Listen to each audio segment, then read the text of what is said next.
I would have been very confused. For AB, and just in any case, this is just not normal.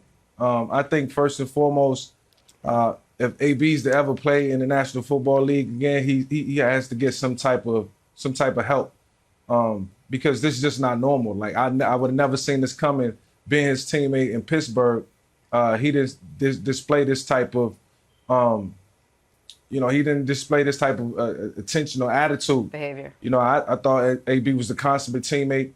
When I was there, we had a couple rifts in terms of me not getting him the ball. So I seen a different side of him that I was trying to understand. But, I just got there. And he was a guy who was there for a couple years. So he was entitled to speak up about not getting the ball. But I just got there and was learning the system. I thought that was a little off. But other than that, me and him, we've always been cool. And as a teammate, I always had a lot of respect for him. But when you do something like that, it's more so of a disgrace to the National Football League and the opportunities that's being given. And then you got to look at a lot of the young kids who watch the game and love the game, and then they got to see that type of behavior. That's just bad, sportsmanship all across the board. And it's really disrespectful to the game of football. So not normal for AB, very concerning for me, and we'll see how this all plays out. Yeah, Mike, I agree with you. One of the few things I can compare it to, but yesterday was worse, was Dennis Rodman when he played for the San Antonio Spurs, taking off his sneakers on the bench. Remember that? Yeah, I mean, that was strange. Obviously, he went on to play with the Bulls and Michael Jordan and won championships there. So I do think it's unlikely, Mike, that AB is ever in the NFL again. But you hit it on the head. I think there is a chance, and that is one chance, and that's it. He has to get serious therapy. And I mean serious therapy. I don't mean, he went to therapy reportedly a few years ago. It was kind of unclear and ambiguous. Ben Simmons is in therapy now, we think, in Philadelphia because he's not ready to play. Like, not that. I'm not talking about that.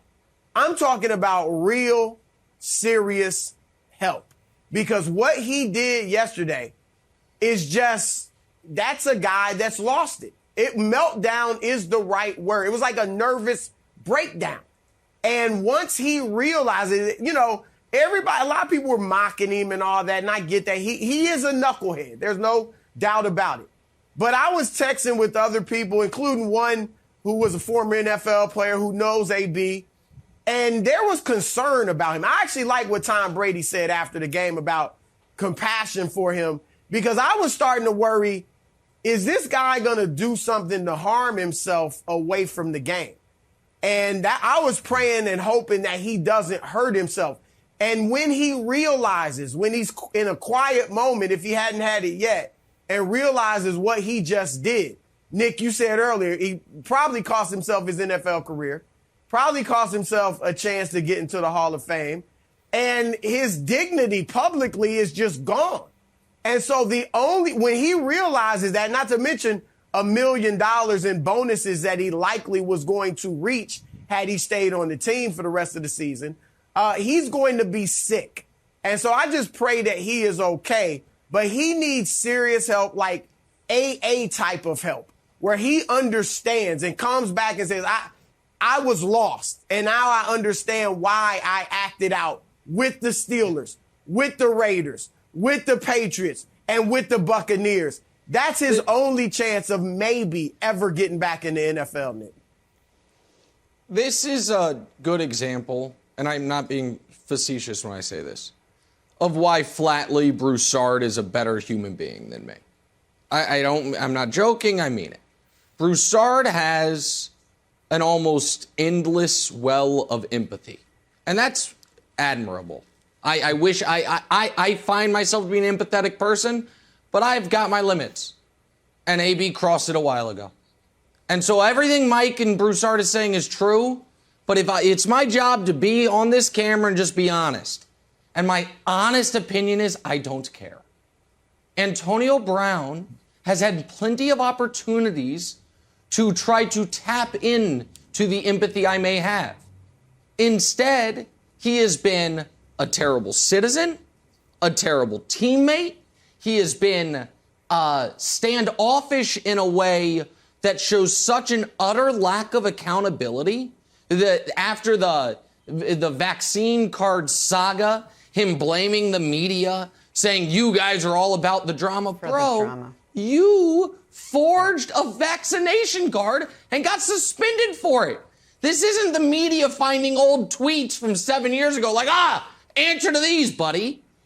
And so the fact of the matter to me is this. Because of his immense talent, which, by the way, that's not God-given. He is a small guy. He's not the fastest guy in the world. The talent is what he earned. He built that. He made himself into the player that he is. So that I give him full credit for. But because of his ability, I should say, rather than talent, he has gotten endless chances. And he found a way, I believe, to finally burn the last piece of equity he had. Because after the utter mayhem in Oakland, when it was still Oakland, Brady brought him into New England. And then he had some horrific allegations against him while he was in New England. And they moved on from him. The only guy he had left was Tom. And he left Tom out on alerts yesterday. Tom's still fighting for a Super Bowl. What's Tom's favorite Super Bowl? The next one. And now, in a game, they ended up coming back and winning. Credit to them. They could have lost that game. They now have a somewhat hobbled Mike Evans and then a bunch of at wide receiver. Brady was the only guy in the league left who would vouch for it.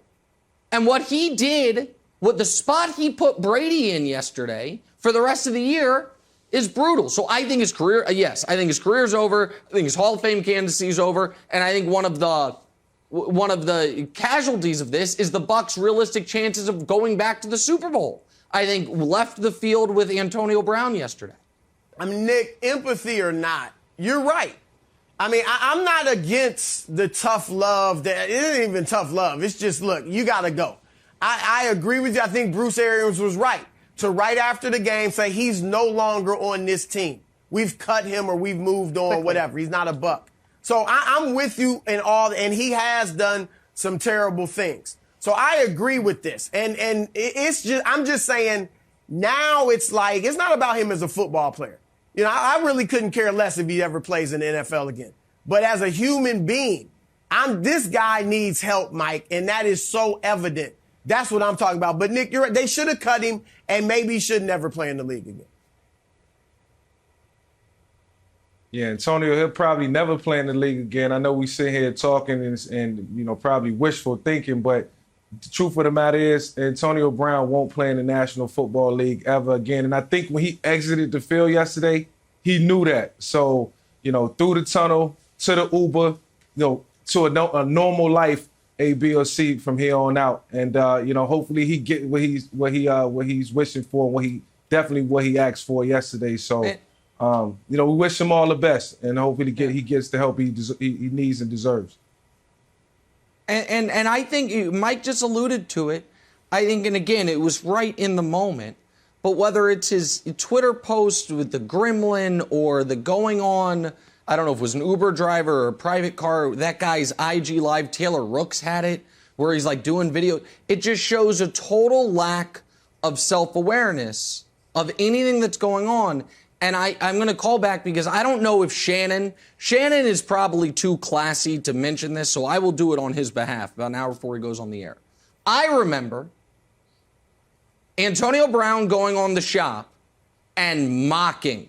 Oh, I can't imagine being one of these retired athletes that goes on TV because they didn't handle their money right and took a shot at Shannon in particular, even though he was wrong on every front. And my money would be on this. Antonio Brown will be begging for one of those jobs here pretty soon. And I don't think those doors are opening either.